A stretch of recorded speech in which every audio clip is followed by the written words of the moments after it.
Muito bom dia a todos. Gostaria de começar, naturalmente, por, agradecer o convite para estar nesta sessão e felicitar a APDC por esta iniciativa na pessoa do seu Presidente. Aproveito para cumprimentar também os vários dirigentes da nossa administração e de empresas públicas que vejo aqui presentes, bem como os demais conferencistas e convidados nesta sessão. Eu julgo que o tema das compras públicas, é um tema que está muito em moda, permitam a expressão, e é um tema que é também muito caro e muito querido ao Governo português e, permitam-me que o diga em relação ao Ministério das Finanças e até em relação às responsabilidades que tenho no Ministério, é um tema que nos é também especialmente caro. Por uma razão simples, é que eu recordo-me que há 10, 12 anos atrás se falava já da criação de uma central de compras em Portugal, tendo esse sido um projeto que, por razões várias, foi sendo sucessivamente adiado e, de facto, só em 2007 é que foi possível avançar com uma verdadeira reforma, até de mentalidade, mas também organizativa, no quadro da nossa administração pública, com a criação da Agência Nacional de Compras Públicas. A Agência de Compras Públicas, e mais do que isso até o sistema de compras públicas, de que a agência é a estrutura de cúpula, é um instrumento importante, não apenas no controle também da própria despesa, para permitir potencialmente até gerar menos despesa, mas sobretudo para permitir melhor despesa. E, sob esse ponto de vista, representa um contributo que é inestimável para a melhoria da qualidade das nossas finanças públicas, que é, aliás, um tema que hoje, cada vez mais, é um tema, de grande relevo e cada vez mais atual, mesmo ao nível até das discussões no âmbito da União Europeia. Recordo, aliás, que quando Portugal assumiu a presidência portuguesa da União Europeia, foi este precisamente um dos temas centrais da melhoria da qualidade das finanças públicas em geral nos vários países e que, a partir desse momento e sucessivamente, outros países que assumiram a presidência da União Europeia depois de Portugal continuaram também a utilizar. Portanto, é importante para as administrações públicas comprar melhor e é importante, sob esse ponto de vista, fazer também boas compras. E o fazer boas compras tem, naturalmente, uma dimensão financeira relevantíssima, mas tem também uma dimensão, eu diria, de natureza qualitativa, que se prende com o nível de sofisticação e o nível de inovação associado quer aos procedimentos, quer aos bens e serviços que são adquiridos. E, portanto, creio que, sob esse ponto de vista, também o centrar a relação entre a política de compras públicas e o tema da inovação, como foi aqui referido pelo Sr. Presidente da APDC, é um tema da maior relevância. Como é sabido, o Sistema Nacional de Compras Públicas compreende ou integra a Agência Nacional de Compras, enquanto entidade de topo ou de cúpula do sistema de compras, mas também as unidades ministeriais de compras. Isto representou, com esta reforma que foi introduzida em 2007, uma alteração, eu diria mesmo uma revolução, naquilo que era o paradigma tradicional do funcionamento da nossa administração pública. Nós habituámos-nos durante muitos anos a olhar para a administração de uma forma muito departamentalizada, isto é, na lógica dos vários ministérios existentes, como uma espécie quase de silos verticais que pouca comunicação têm entre si, a não ser, digamos, ao nível, naturalmente, da articulação política. Pois bem, foi importante e é cada vez mais importante dar passos concretos no sentido de uma maior horizontalização de procedimentos e de relacionamento entre os vários departamentos, no sentido de criar procedimentos comuns em áreas que são transversais a toda a administração. E a área das compras é, naturalmente, uma dessas áreas. E, portanto, a criação de um sistema de compras públicas, numa lógica de funcionamento em rede, numa lógica de serviços partilhados e com exigências de permanente auditabilidade dos procedimentos e do seu funcionamento, e até permanente mensurabilidade também, é algo que para nós é de extrema importância. Costuma dizer-se que o que não se consegue medir, não se consegue gerir. E, portanto, sob esse ponto de vista, é absolutamente fundamental conseguirmos ter indicadores fiáveis ao nível das compras públicas, para com isso também poder planear melhor a política de compras e poder exatamente aferir em que medidas estamos a conseguir ser ou não mais eficientes nos nossos objetivos e no nosso funcionamento ao nível das compras. Como é sabido, o Sistema Nacional de Compras Públicas integra as chamadas entidades vinculadas, isto é, entidades que só podem fazer aquisições de bens e serviços no quadro do sistema de compras e, por outro lado, as chamadas entidades compradoras voluntárias, isto é, aquelas entidades que, estamos a falar basicamente no fundo, empresas públicas e entidades da administração local, como câmaras municipais, são entidades que, não estando obrigadas a fazer as suas aquisições através do sistema de compras públicas, podem, se assim o entender, aderir aos acordos-quadro disponibilizados pela Agência das Compras para poder, nesse âmbito, efetuar também as suas aquisições. Eu julgo que permitam-me que saliente este aspecto, é também um indicador daquilo que é, ou daquilo que tem sido, eu acho que uma atuação muito bem sucedida da Agência de Compras Públicas. Porque a agência não tem feito propriamente marketing ou promoção dos seus serviços neste domínio, não tem tido uma política ativa ou agressiva, no bom sentido, claro está, de captação de entidades voluntárias para aquisições no âmbito do sistema. Bom, mas apesar disso, eu até diria de alguma atuação relativamente discreta e intencionalmente discreta, por razões que também compreenderão numa fase de instalação e de arranque da própria agência, o que é um facto é que neste momento já cerca de 300 entidades, em números redondos, solicitaram a sua adesão ao Sistema Nacional de Compras Públicas. E entre estas 300 entidades públicas estão das empresas públicas maiores e mais relevantes no nosso país e o mesmo se passa com alguns dos municípios de maior dimensão e de maior escala no nosso país. E, portanto, este é também um sinal de que esta notoriedade sobre o bom desempenho e o bom funcionamento do sistema de compras públicas pode ser um instrumento que favorece também uma maior eficiência de aquisições de bens e serviços por parte de entidades que nem sequer por lei estão obrigadas a fazer as suas aquisições através do sistema de compras públicas, como é o caso, repito, de empresas públicas ou de municípios. Eu julgo que esta tendência é uma tendência que tenderá a ser reforçada agora até através ou no âmbito da execução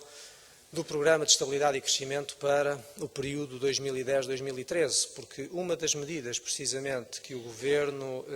adotou e consagrou no PEC é precisamente, num quadro de racionalização das compras públicas, a obrigatoriedade de as empresas públicas constituírem também elas próprias centrais de compras ao nível de cada empresa ou até centrais de compras comuns a nível setorial, abrangendo, claro está, aquisições de bens e serviços comuns. Bom, por que razão não hão de empresas que atuam em setores, ou que atuam no mesmo setor, ou em setores próximos, por que razão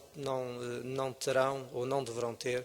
uma central de compras que seja comum. Imaginemos, por exemplo, uma empresa prestadora de serviços de transporte, só para dar um exemplo, mas o mesmo poderia ser aplicável noutros setores. Não há razão para que não haja uma criação de centrais de compras ao nível de cada empresa ou até centrais de compras comuns, abrangendo bens e serviços comuns. E, portanto, este é um passo que permitirá alargar ainda mais o âmbito de aplicação e o âmbito de funcionamento do Sistema Nacional de Compras Públicas. E nesse contexto também é algo que ou é matéria em que estamos a trabalhar, a preparação de instruções dirigidas às empresas no sentido de promoverem também a sua adesão aos acordos-quadro disponibilizados pela agência sempre que aplicável. Este novo modelo de compras públicas, através de um sistema integrado, com uma unidade central e as unidades periféricas ao nível dos vários ministérios, tem, enfim, julgo que já vantagens comprovadas e resultados que estão à vista, e já me irei referir a eles e com números concretos, mas tem uma vantagem importantíssima que tem que ver com o reforço do poder negocial da própria administração. Em primeiro lugar. Em segundo lugar, a melhoria também da relação qualidade-preço ao nível das aquisições de bens e serviços que são efetuadas. E, em terceiro lugar, a potencial diminuição dos recursos organizacionais afetos à função compras em toda a estrutura do Estado. E, aliás, sob esse ponto de vista, os passos que foram dados ao nível de procedimentos de contratação eletrónica, aliás, também aqui a agência, mas não só a agência, outras entidades no Estado o fazem, programas ou concursos, tendo em vista fornecimentos de bens e serviços, que se processam, os concursos, como dizia, de uma forma totalmente desmaterializada, creio que foi também um passo importante que foi dado e que rompe claramente com aquilo que é a tradição do passado de muita burocracia associada aos processos, com muito papel associado e utilizado também no âmbito desses mesmos processos. Em termos de resultados daquilo que foi, no fundo, uma decisão politicamente assumida pelo Governo com a criação do sistema de compras públicas, gostaria de dar nota de alguns desses resultados. Em primeiro lugar, os acordos-quadro que neste momento estão em vigor e que já permitiram alcançar até ao momento poupanças na ordem dos 110 milhões de euros, dos quais cerca de 87 milhões resultam da simples celebração de acordos-quadro, e quem está mais ligado a estes processos das compras públicas recordar-se-á dos anos que nós passamos, praticamente uma década, sem termos sido capazes de acabar com os anteriores contratos públicos de aprovisionamento. Ora bem, com a simples celebração dos acordos-quadro, há poupanças que são imediatamente geradas e que já estão reconhecidas, mas para além disso, também o próprio efeito agregação das compras, que tem permitido, de acordo com os números de 2009, já identificar aqui um potencial de poupança, uma poupança efetiva, já superior a 20 milhões de euros. Estes acordos-quadro que foram celebrados representam praticamente em 2 anos de funcionamento da agência o equivalente ao que tinha sido feito nos últimos 10 anos, com os anteriores CPAs, portanto, contratos públicos de aprovisionamento que se encontravam em vigor. Neste momento estão ainda 2 concursos a decorrer, ao nível de serviços associados a viagens e alojamentos e serviços associados a refeições, e é nossa intenção, através do trabalho que a agência está a desenvolver, que até ao final do primeiro semestre de 2010 estejam já em vigor os 16 acordos-quadro previstos, abrangendo, naturalmente, 16 rúbricas de despesa transversais a toda a administração em matéria de aquisições de bens e serviços, E estas 12 rúbricas de despesa em bens e serviços transversais representa também aqui o dobro, repito, o dobro daquilo que foi a situação e daquilo que existiu nos últimos 10 anos ao abrigo do anterior regime de contratação pública. Para terem uma ideia da dimensão deste universo, aquilo de que estamos a falar é de cerca de quase 90% da despesa pública associada a bens e serviços transversais na administração, avaliada num valor de cerca de 1.200 milhões de euros ano. E, portanto, se para estes 1.200 milhões de euros ano apontarmos para aquilo que é o objetivo de referência com que temos trabalhado, para um potencial de poupança de cerca de 150 milhões de euros, dos quais 110, como disse há pouco, já estão alcançados. Isto é também a prova evidente, não só dos resultados conseguidos, mas ainda daquilo que é possível fazer em termos de otimização da estrutura de compras. Atualmente, temos avançado também, isto é, para além daquilo que é o trabalho ao nível da unidade de compras central, portanto, a Agência de Compras Públicas, com o trabalho ao nível da criação e do funcionamento das unidades ministeriais de compras que já existem em todos os ministérios. Isto é, naquilo que são compras não verdadeiramente transversais, mas específicas de cada um dos ministérios, foram já criadas as respectivas unidades ministeriais e 11 dos 15 ministérios existentes já procederam também à agregação nas unidades ministeriais de compras dos processos de aquisição de bens e serviços específicos desses ministérios. Isto é, no fundo, já mais de 70%, cerca de 73% dos ministérios existentes procedem já também eles próprios a uma negociação, uma aquisição, melhor dizendo, centralizada das suas aquisições de bens e serviços. E este é um trabalho que está em curso. É um trabalho que será concluído também a muito curto prazo, no sentido de, verdadeiramente, todo o universo da administração e ao nível de cada um dos ministérios terem as unidades ministeriais a funcionar de forma plena.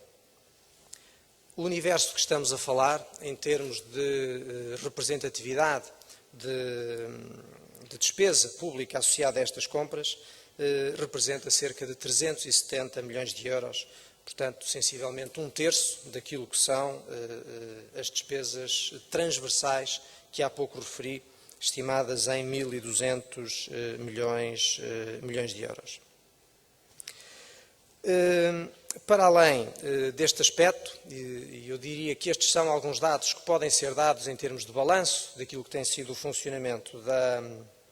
da agência, há um outro aspecto que eu gostaria de referir. Aliás, existem, permitam-me dizê-lo, dois aspectos que são verdadeiramente estratégicos naquilo que é a função do sistema de compras públicas em Portugal. Um deles tem que ver com o tema da inovação que aqui foi referido.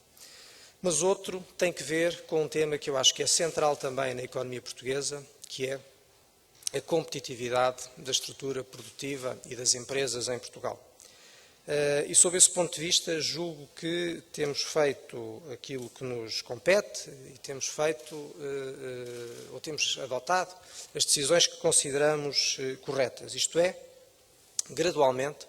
têm vindo a ser adotadas medidas que potenciam o acesso de todos os interessados em condições de igualdade aos mercados públicos. E este é um dever, naturalmente, que o Estado também tem. E dou alguns exemplos de medidas que têm sido adotadas que vão nesse sentido,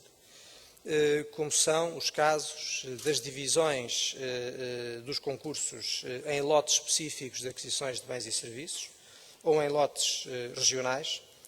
o que por si só tem uma vantagem, eu diria, facilitadora do interessamento e até de uma maior capacidade de acesso das pequenas e médias empresas aos mercados públicos. Eu acho que é dever também de um comprador como o Estado promover, de algum modo, uma adequada relação entre a qualidade de preço dos bens e serviços adquiridos, mas também uma certa preservação da atomicidade da oferta. Porque se não se cuida deste aspecto e se criam condições ao nível dos processos de compras que potenciam sucessivas concentrações dos seus fornecedores, então o comprador a prazo acaba por ficar refém desses mesmos compradores. Enfim, isto é dos livros, não estou aqui a dizer novidade absolutamente nenhuma. E, portanto, a introdução de medidas ao nível dos procedimentos aquisitivos que favorecem a atuação e o acesso das PMEs a estes mercados é também um desafio que é estratégico e que deve ser preservado. Mas isto não por razões de facilitismo ou de facilitação da vida, permitam uma expressão, às PMEs, não é nada disso. Temos que manter um nível de exigência e níveis de qualidade elevados e com isso contribuir também pela maior exigência que é imposta sobre as empresas para a sua melhor e maior organização e para a sua maior sofisticação. Porque, para todos os efeitos, são empresas que estão no mercado, competem com outras, estão no setor privado, querem e têm o dever, naturalmente, de se internacionalizar e se não houver, sob esse ponto de vista, um enquadramento global de exigência, não estaremos, naturalmente, a fazer bem o nosso trabalho. Portanto, em síntese, estas medidas têm permitido uma maior abrangência dos fornecedores do Estado, em condições que acautelam a não discriminação das empresas no acesso aos concursos públicos para a celebração dos acordos-quadro e, sob esse ponto de vista, nos 13 concursos já concluídos, englobando cerca de 326 concorrentes, ficaram habilitadas a fornecer ao Estado cerca de 70% das entidades que vieram ao concurso. E, neste universo, isto é, das entidades habilitadas a fornecer bens e serviços ao Estado, 73% são PMEs. Julgo que isto são números que evidenciam não só a preocupação que a agência tem tido na condução deste processo, mas também são, de certo modo, o resultado, enfim, de uma estratégia que tem sido bem sucedida. Bom, é evidente que nada é perfeito e, portanto, no meio de todo este processo e numa instituição que, nestes primeiros 3 anos, portanto, desde 2007, passou por uma fase de instalação, uma fase de arranque e agora tem que avançar para um trabalho de consolidação e aperfeiçoamento daquilo que tem sido feito, há sempre coisas a melhorar e também sob esse ponto de vista, estão aliás aqui hoje os dirigentes da agência, julgo que não há melhor oportunidade como contextos como este, desta sessão e desta conferência que está aqui a ter lugar, para que se possa também aprender com as críticas, com alguma coisa que tenha corrido menos bem, para que possa ser aperfeiçoada e possa ser melhorada. Antes de terminar, apenas uma referência a um outro aspecto que é estrutural na atividade da agência, que é a gestão do parque de veículos do Estado. Foi também, depois de vários anos em que esta matéria não foi objeto de atenção, adotado um novo modelo de gestão centralizada do parque de veículos do Estado, assente em 5 princípios fundamentais. O princípio da centralização das aquisições e da respectiva gestão, o princípio da onerosidade da utilização, o princípio da responsabilidade dos utilizadores, o princípio do controle da despesa orçamental associada e, em último lugar, não que seja propriamente uma ordem ou uma sequência hierárquica, mas, como último destes princípios, a preferência pela composição de frotas ambientalmente avançadas. É também uma matéria onde têm vindo a ser dados passos importantes. Neste contexto, foi já celebrado pela ANCP o novo acordo-quadro para o fornecimento de veículos automóveis e motociclos, fixando as respectivas condições máximas, as respectivas condições mínimas, queria dizer, e preços máximos. E também aqui, isto é, em paralelo com o que tem vindo a ser feito nas restantes aquisições de bens e serviços,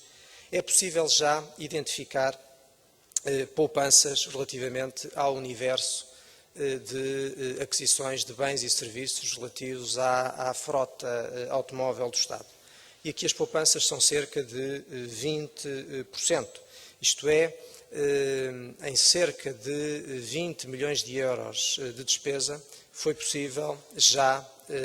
apurar no exercício de 2009 cerca de 5 milhões de poupança. Portanto, esta é também uma matéria que há que aprofundar, reforçando e alargando a aplicação do modelo de gestão centralizada da frota e até de preferência por regimes de aluguer operacional de veículos em detrimento de regimes de aquisição, como forma de, com uma gestão mais profissional, não só das aquisições, mas também dos serviços associados à gestão da frota, permitir a redução da despesa pública e também a prossecução de objetivos na área ambiental. Para terminar, uma última nota que tem que ver com uma vertente, eu diria, mais estratégica da política de compras. Tem que ver com o planeamento das compras públicas. Se há dificuldade com que o Estado se tem confrontado nos últimos anos em matéria de reformas na área das compras públicas, essa dificuldade tem muito que ver com a falta de informação em quantidade e em qualidade adequada para poder planear uma política de compras. Pois bem, esse é também um trabalho que está em franca superação, na medida em que, com a criação de uma plataforma eletrónica e com a aplicação, com a entrada em funcionamento de um sistema eletrónico de reporte de informação sobre aquisições de bens e serviços por parte das entidades compradoras, das unidades ministeriais à Agência de Compras Públicas, é possível, ou passou a ser possível a partir de 2009, à Agência de Compras Públicas começar a dispor de informação sobre quantidades, sobre preços, sobre perfis compradores, que permitirão, a partir de agora, planear melhor também a política de compras, estabelecer, eu diria, indicadores de benchmarking, até quer entre serviços da administração pública, para poder comparar serviços mais eficientes na gestão das compras com serviços menos eficientes e, com isso, colocar pressão sobre os menos eficientes para mudarem comportamentos e aumentarem a sua eficiência, mas também, para além disso, poder comparar aquilo que é eficiência na função compras em Portugal com padrões de referência vigentes ou em aplicação noutras administrações públicas no mundo e, em particular,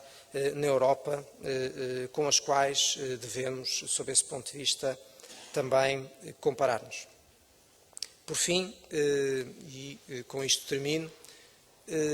gostaria de referir apenas que num ambiente de exigência, como é o ambiente das compras, muitas vezes as críticas são sempre inevitáveis e por isso,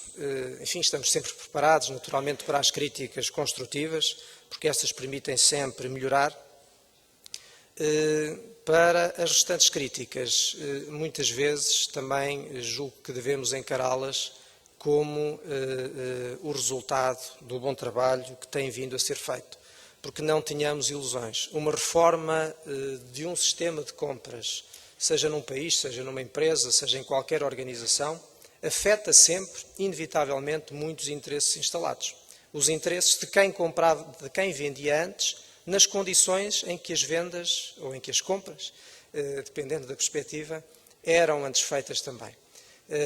E por isso, eu diria que também essas críticas são um sinal de encorajamento e de reconhecimento do trabalho feito, mas com isto não querendo afastar, claro está, como dizia, o aspecto construtivo e das sugestões que sejam sempre formuladas, porque permitir-nos-ão sempre fazer mais e fazer melhor. Votos de bom trabalho, de boa reflexão, de boa troca de impressões no dia de hoje e, como dizia, a Agência de Compras Públicas está cá também presente, preparada para, ainda com maior detalhe do que aquilo que eu fiz, poder falar do trabalho feito e do trabalho que vai fazer e ouvir, naturalmente, as vossas sugestões e as vossas experiências, que serão seguramente enriquecedoras. Muito obrigado pela vossa atenção.